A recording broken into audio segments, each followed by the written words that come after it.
In the very, very early hours on Friday morning, Senate Republicans once again attempted to repeal the Affordable Care Act, Obamacare, in what was known as a skinny repeal that they thought might go over a little better with their Republican colleagues who were on the fence.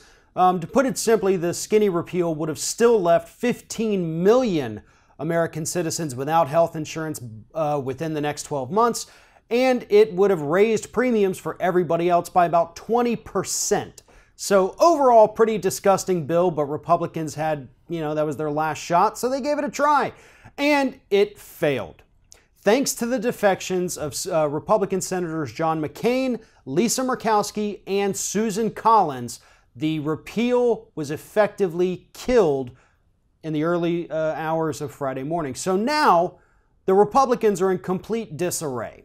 You have the Trump administration who keeps attacking the female Republicans who go against the repeal. They're not going after the men necessarily, although I'm sure Trump has some choice words for John McCain, who, to his credit, again, did vote against this specific piece of legislation. So kudos to John McCain for finally showing a little bit of that backbone you've been pretending to have while appearing in the media. So the big question is now, what do Republicans do?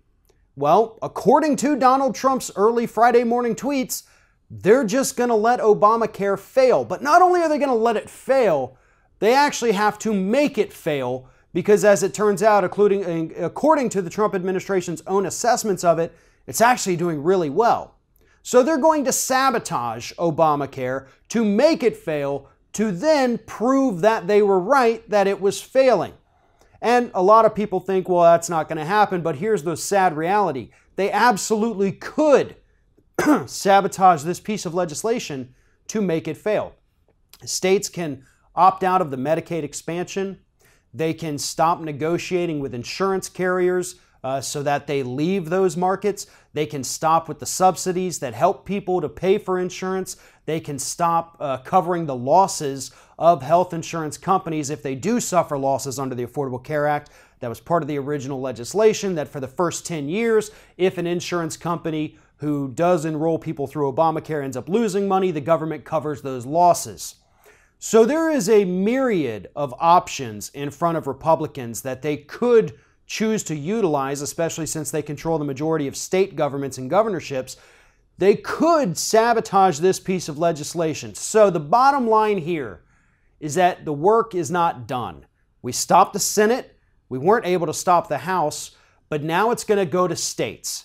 States working with the president, with the Republicans, are going to need your phone calls to remind them why they shouldn't do this.